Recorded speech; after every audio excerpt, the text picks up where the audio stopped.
अब खबरों को विस्तार से जानेंगे। हाथरस मामले की बात करते हैं तो जो कुछ हाथरस में हुआ बहुत ज्यादा दर्दनाक है, बहुत ज्यादा शर्मनाक है। और फिलहाल इस मामले में अब राजनीतिक दल भी एक्टिव हो गए हैं। प्रियंका गांधी और राहुल गांधी हाथरस जा सकते हैं 11 बजे दिल्ली से, यानी कि अब से थोड़ी देर में दिल्ली से हाथरस के लिए रवाना हो सकते हैं। तो निर्भया की मौत के बाद उनके परिजनों से मिलने के लिए जा सकते हैं राहुल गांधी, प्रियंका गांधी। हालांकि हाथरस की हम बात करें, वहां के प्रशासन की हम बात करें तो उसने अपने जिले की सीमाओं को सील कर दिया है। जिले में धारा 144 लागू है और कल जो कुछ हिंसक प्रदर्शन वहां पर हुए थे तो 25 नामजद लोगों के खिलाफ कार्रवाई भी की जा रही है। तो इन सब के बीच मायावती ने भी जहां प्रेस कॉन्फ्रेंस की, सपा की तरफ से भी सरकार को घेरा जा रहा है। तो थोड़ी ही देर में हाथरस के लिए प्रियंका गांधी और राहुल गांधी भी रवाना हो सकते हैं।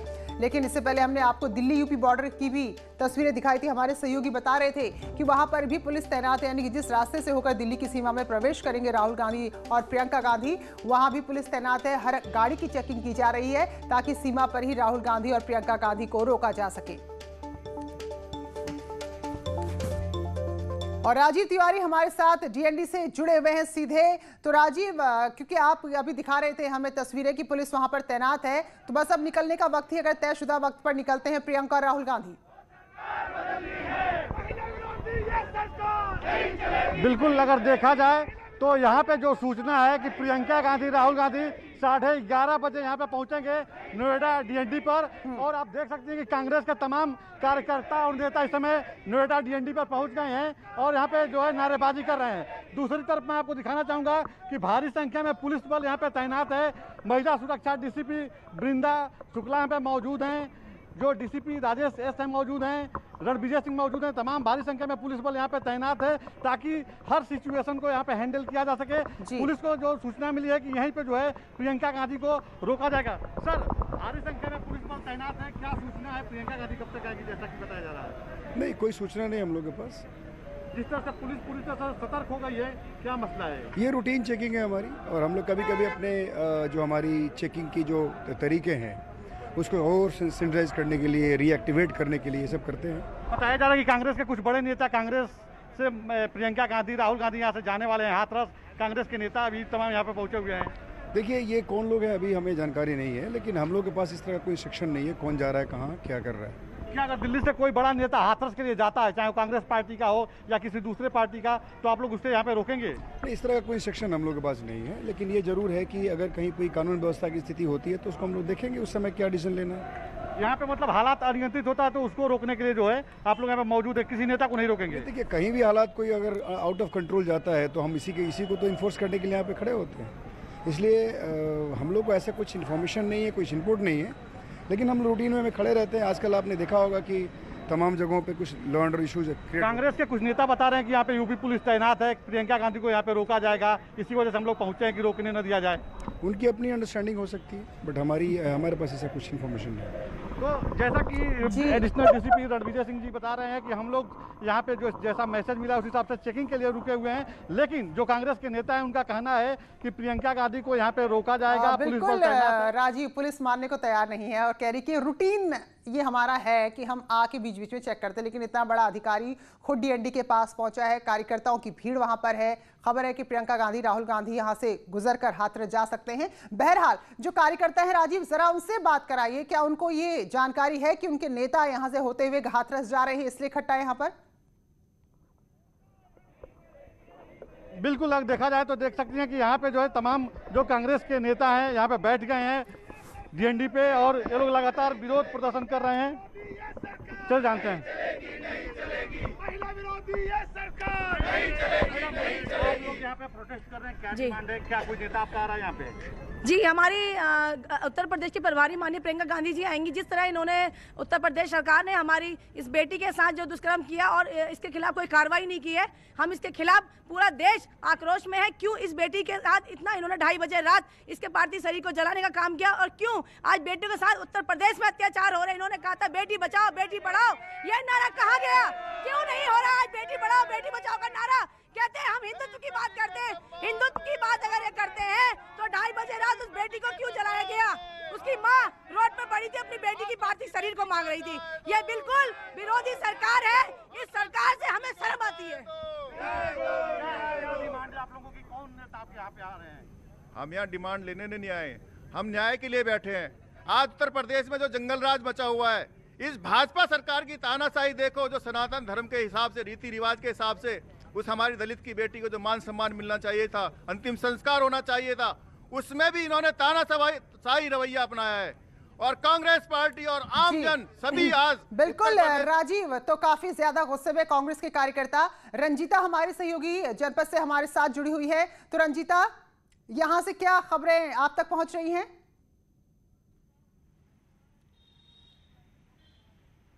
देखिए, अब जो अपडेट निकल कर आ रहा है, 10 जनपद के बाहर खड़ी हूं मैं। प्रियंका गांधी गुड़गांव से आने वाली थी, वो पहुंच चुकी है 10 जनपद पर। राहुल गांधी सुबह से ही 10 जनपद पर है और ये बताया जा रहा है, जो सूत्रों वाले से खबर निकल कर आ रही है कि किसी भी वक्त वो हाथरस के लिए यहाँ 10 जनपद से रवाना हो सकते हैं। मैं एक बार अपने कैमरा पर्सन से कहूँगी यहाँ का विजुअल वो आपको दिखाएं, जिस तरह से यहाँ सुरक्षा को लेकर भी तैनाती की गई है। मीडिया पर्सन्स को भी आप देख रहे होंगे।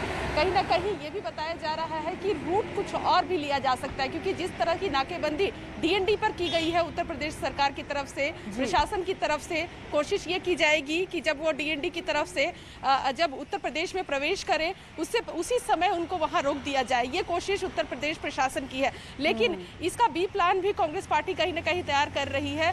वो उनका ये कहना है कि कोई दूसरा रूट भी वो लोग ले सकते हैं, DND ना लेते हुए कोई दूसरा रूट हो। हालांकि ये भी कहा जा रहा है कि अगर DND की तरफ से जाते हैं और उनको वहाँ रोका जाता है तो वही धरने प्रदर्शन करने की भी कोशिश की जाएगी। वहाँ राहुल गांधी और प्रियंका गांधी वहाँ धरने पर बैठेंगे और जिस तरह की मांग कांग्रेस पार्टी की तरफ से की जा रही है कि हाथरस की बेटी के साथ जिस तरह से घटना हुई है, उसके बाद उत्तर प्रदेश CM को इस्तीफा देना चाहिए। CM के इस्तीफे के अलावा और किसी भी चीज पर कांग्रेस पार्टी तैयार नहीं है। इसके अलावा उत्तर प्रदेश में भी प्रीति अलग अलग जगहों पर यूथ कांग्रेस और दूसरे जो फ्रंटल ऑर्गेनाइजेशन है कांग्रेस के, वो लगातार प्रदर्शन कर रहे हैं। तो ये बात तय है कि राहुल गांधी और प्रियंका गांधी हाथरस के लिए निकल रहे हैं, लेकिन रास्ता कौन सा चुनेंगे अब ये देखना होगा, क्योंकि DND पर पुलिस भले कह रही कि वो एक रूटीन चेकअप के लिए आई है, लेकिन एक तरफ कांग्रेस के कार्यकर्ता, दूसरी तरफ पुलिस का जमावड़ा, तो अब DND से होकर जाते हैं, दूसरे रास्ते से देखना होगा। रंजीता और राजीव, बहुत बहुत शुक्रिया आपका इस खबर पर जानकारी देने के लिए। और इन सब के बीच BSP अध्यक्ष मायावती भी सामने आई, मीडिया से मुखातिब हुई। यूपी सरकार पर जो अलग अलग जगह मामले हुए हैं, गैंगरेप की, रेप की घटनाएं हुई हैं, उसको लेकर हमला बोला। मायावती ने कहा कि हाथरस के बाद बलरामपुर में निर्भया कांड जैसा घटनाएं हुई हैं, यूपी सरकार से राज्य नहीं संभल रहा है। तो मायावती ने केंद्र सरकार से उत्तर प्रदेश में राष्ट्रपति शासन लगाने की मांग की है।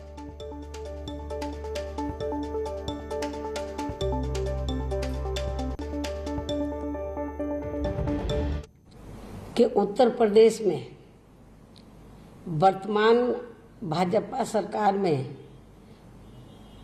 तो कानून का नहीं बल्कि गुंडों, बदमाशों, माफियाओं, बलात्कारियों एवं अन्य अराजक तत्वों का राज चल रहा है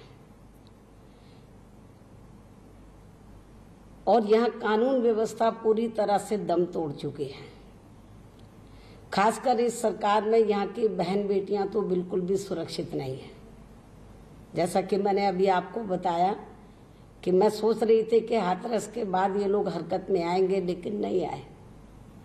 और बलरामपुर की घटना जब मैंने आज सुबह न्यूज़ में देखी तो मुझे झकझोर दिया। मुझे ऐसा लगा कि मुझे मीडिया में जाकर यदि यूपी सरकार नहीं जाग रही है तो मुझे केंद्र की सरकार को जगाना चाहिए। चलिए, और इन सब के बीच एक और खबर आज हाथरस से आई है। कल जिस तरह से घटना के विरोध में प्रदर्शन हुए थे, कांग्रेस ने प्रदर्शन किया था, तो कांग्रेस के जिला अध्यक्ष समेत 25 लोगों के खिलाफ नामजद मुकदमा दर्ज हुआ है। अब इनके खिलाफ कार्रवाई होगी। जिस तरह संपत्तियों को नुकसान पहुंचाया है, जो तोड़फोड़ की है, तो अब दंगाइयों की संपत्ति से ही उसको वसूला जाएगा। और फिलहाल हाथरस की सीमाओं को सील किया गया है। जिलाधिकारी ने बताया है कि धारा 144 लागू है, यानी कि 5 से ज्यादा लोग एक जगह इकट्ठा नहीं हो सकते। तो कल की तस्वीरें हैं जब यहाँ प्रदर्शन हुआ था। इस घटना के खिलाफ प्रदर्शन हिंसक हो गया था। इस दौरान तोड़फोड़ भी हुई थी। तो कांग्रेस के जिला अध्यक्ष समेत 25 लोगों के खिलाफ मुकदमा दर्ज है और जो भी नुकसान हुआ है अब इनकी ही संपत्तियों से उसकी वसूली की जाएगी। तो सीमाएं सील हैं, तो ऐसे में देखना होगा कि पहली बात तो यह है कि क्या राहुल गांधी और प्रियंका गांधी हाथरस तक पहुंचते हैं या बीच में ही रोक दिया जाता है, क्योंकि डीएनडी में अभी हमने आपको तस्वीर दिखाई, कांग्रेस के कार्यकर्ता वहां पर पहुंच चुके हैं, धरने पर बैठे हुए हैं, प्रदर्शन कर रहे हैं और पुलिस अधिकारी भी वहां पर मौजूद हैं और काफी जमावड़ा पुलिस का है। हालांकि पुलिस अभी मान नहीं रही है, पुलिस कह रही है कि भाई हमें ऐसी कोई जानकारी नहीं है, एक रूटीन चेकअप के लिए वहां पर मौजूद है। लेकिन ये हम सब जान रहे हैं कि फिलहाल राहुल गांधी को, प्रियंका गांधी को यूपी की सीमा में घुसने से पहले रोकने की पूरी कोशिश होगी। वही हमारी सहयोगी रंजिता जो उनके आवास के बाहर खड़ी, उनका कहना था कि हो सकता है कि डीएनडी के रास्ते ना जाकर किसी दूसरे रास्ते राहुल गांधी, प्रियंका गांधी यूपी में प्रवेश करें। और बड़ी खबर बलरामपुर से है, जहां गैंग रेप में हुई मौत के मामले में प्रशासन अब मुआवजे का मरहम लगाने की कोशिश कर रही है। जिला प्रशासन ने पीड़िता के परिजनों को 6 लाख रुपए की आर्थिक सहायता दी है। साथ में भरोसा दिलाया है कि परिवार के एक सदस्य को सरकारी नौकरी दी जाएगी, आवासीय पट्टे की जमीन भी परिवार को दी जाएगी। तो मंगलवार को गैसरनी थाना क्षेत्र में बहुत ही बुरी घटना सामने आई थी, जब अपनी फीस जमा कर लौट रही छात्रा को अगवा किया गया, उसके साथ गैंग रेप किया गया, पूरी तरह मारपीट की गई, जिसके बाद छात्रा की जान चली गई।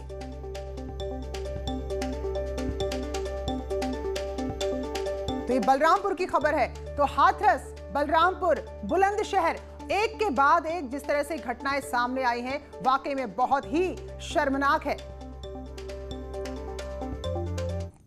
तो वहाँ से कराए के लौटी, एडमिशन पूरा रसीद वसीद सब रखा है, तो पता नहीं कहाँ किडनैप की, तब्बे तो ले गए, ओकरे हाथ पैर सब तोड़ दीन, ओके पैर कमर में कोई दम नहीं रहा, चल भी नहीं पावत रही हमारे बच्ची। हमारे बच्चे के साथ इतना बड़ा अत्याचार खुल की नहीं। मैं इसकी कोई दवा नहीं करूँगा, क्योंकि जब तक मोहल्ले की कोई औरत या कोई बूढ़ा या कोई नहीं होगा, कोई दवा नहीं करूँगा। जब मैं बाहर आया तो मोहल्ले के 2-3 लोगों को मैंने बुलाया और उसके बाद में उनसे ये कहा कि भाई सिक्योरिटी साहब का फ़ोन नंबर दीजिए हमको। तो फ़ोन नंबर 3-4 लोगों से मांगा तो फ़ोन नंबर नहीं मिला। मैंने कहा कि किसी को मोटरसाइकिल से उनको बुलवाओ। तब वो कहा डॉक्टर साहब आप चलिए अपनी दुकान पे, मैं जा रहा हूँ मोटरसाइकिल से उनको बुला के लाता हूँ और लड़की को लेकर के आपके क्लिनिक पे आता हूँ। मैं चला आया। अब उसके बाद उस लड़की को कहाँ लेकर के गए ये नहीं मालूम। इस प्रकरण में पुलिस ने तुरंत कार्रवाई करते हुए जो नामजद अभियुक्त हैं इनको गिरफ्तार कर लिया है और पुलिस इसमें आगे छानबीन करके जो भी दोषी पाए जाएंगे उनको गिरफ्तार करेगी और इनके खिलाफ कठोर से कठोर हम लोग कार्रवाई करेंगे। और इसमें अभियोग पंजीकृत करने के उपरांत इसकी विवेचना गुणवत्तापूर्वक होगी और जो भी इसके अंदर हम लोग साक्ष्य पाएंगे उसके आधार पर अच्छे से प्रोसिक्यूशन चला करके इसमें अभियुक्तों को सजा दिलाने की पूरी कोशिश करेंगे। और वहीं बुलंदशहर के भी रेप आरोपी को गिरफ्तार कर लिया गया है। इसने अपने घर में सो रही एक नाबालिग को पहले बेहोश किया, उसे अगवा किया और फिर उसके साथ रेप किया। और इस पूरी घटना में सबसे शर्मनाक बात यह है कि घटना के तुरंत बाद ही परिजनों ने आरोपी को पकड़ लिया था, लेकिन आरोपी के परिजनों ने उसे छुड़ाकर वहां से भगा दिया। उसके बाद पंचायत बैठी, इस बात पर दबाव डाला गया कि समझौता कर लिया जाए, मामले को पुलिस तक ना ले जाया जाए। तो इस दौरान परिजनों को समझाने की पूरी कोशिश गांव के लोग करते रहे, लेकिन पीड़ित का जो परिवार था उसने पुलिस में शिकायत दर्ज कराई। और जो चेहरा आपको नजर आ रहा है यही है आरोपी रिजवान, जिस पर आरोप है कि उसने घर में सो रही नाबालिग को पहले बेहोश किया, उसे उठाकर ले गया और फिर रेप किया। इसके बाद जान से मारने की धमकी भी दी है। तो फिलहाल अभी आरोपी गिरफ्तार हो चुका है, इसके खिलाफ आगे कार्रवाई की जा रही है। दिनांक 29/30 की रात में लगभग 12:45 बजे के आसपास रेप की एक घटना एक 14 वर्षीय बच्ची के साथ हुई थी। वो घटना उसी के पड़ोसी द्वारा, जो उसी की समुदाय का है, जाति का है, की गई थी। लेकिन परिवार वाले 30 तारीख को शाम को 4 बजे तक आपस में पंचायतात करते रहे। शाम को 4:26 पर पुलिस को पहली सूचना इस घटना के संबंध में कहीं से प्राप्त हुई। तत्काल क्षेत्राधिकारी नम्रता श्रीवास्तव और थाना प्रभारी कपूर मौके पर पहुंचे, जानकारी किया, पीड़िता को मेडिकल परीक्षण के लिए भिजवाया, अभियोग दर्ज किया गया। रात में लगभग 1 बजे अभियुक्त को गिरफ्तार कर लिया गया है। बॉलीवुड ड्रग्स मामले को लेकर बयान देने वाले, सदन में इस मामले को उठाने वाले बीजेपी सांसद रवि किशन को Y+ श्रेणी की सुरक्षा दी गई है। गोरखपुर से सांसद ने बीजेपी के ट्वीट कर उन्होंने खुद जानकारी दी। तो बॉलीवुड ड्रग्स मामले को संसद में उन्होंने उठाया था। हालांकि इसको लेकर कई फिल्मी हस्तियों के और नेताओं के वो निशाने पर भी आ गए थे और अब इन सब के बीच Y+ श्रेणी की सुरक्षा रवि किशन को दी है। इसके लिए उन्होंने मुख्यमंत्री को धन्यवाद कहा है। तो रवि किशन ने ये ट्वीट किया, उसमें लिखा है, आदरणीय श्रद्धेय, तो मुख्यमंत्री के लिए उन्होंने लिखा है कि महाराज जी, मेरी सुरक्षा को देखते हुए आपने जो Y+ श्रेणी की सुरक्षा मुझे उपलब्ध करवाई है, इसके लिए मैं, मेरा परिवार तथा मेरी लोकसभा क्षेत्र की जनता आपकी ऋणी है तथा आपका धन्यवाद करती है। मेरी आवाज़ हमेशा सदन में गूंजती रहेगी।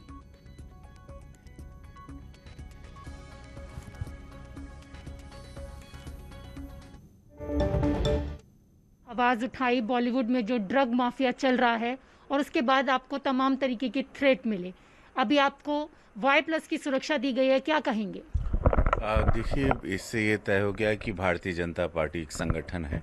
ये अपने कार्यकर्ताओं को, अपने संगठन के लोगों का ख्याल भी रखता है। मैं महाराज जी को, पूज्य महाराज जी मुख्यमंत्री उत्तर प्रदेश को दिल से धन्यवाद देता हूँ। मैं उनका आभारी हूँ, संगठन का आभारी हूँ। माननीय श्री अमित शाह जी का मैं आभारी हूँ कि उन्होंने वो चिंता को, शायद उस थ्रेट को महसूस किया। फिरोजाबाद में दबंगों का कहर देखने को मिला, जहां पुरानी रंजिश के चलते युवक को गोली मार दी गई और गोली लगने के बाद युवक गंभीर रूप से घायल है, जो अस्पताल में भर्ती है। तो 3 दिन पहले गांव के ही लोगों के साथ युवक का झगड़ा हुआ था। परिजन आरोप लगा रहे हैं कि थाना पुलिस ने पहले वक्त रहते सुनवाई नहीं की, जिसके बाद आज मामला इतना बड़ा हो गया। तो थाना सिरसागंज के गढ़ी पैगू गाँव का मामला है, जहाँ पुराने विवाद को लेकर आज एक युवक पर गोलीबारी की गई है, पेट में गोली लगी है और इसके बाद युवक को अस्पताल में भर्ती कराया गया है।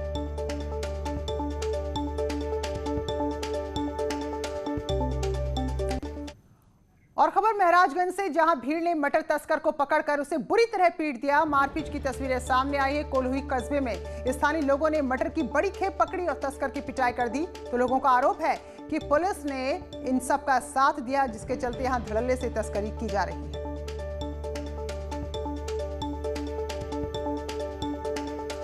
टोटल 5 गाड़ियां हैं, जिसमें अंदर सीटों पर 32 बोरी ये कनेडियन मटर उसमें रखी हुई है। छोटी बड़ी मिला करके कुल 32 बोरियां हैं।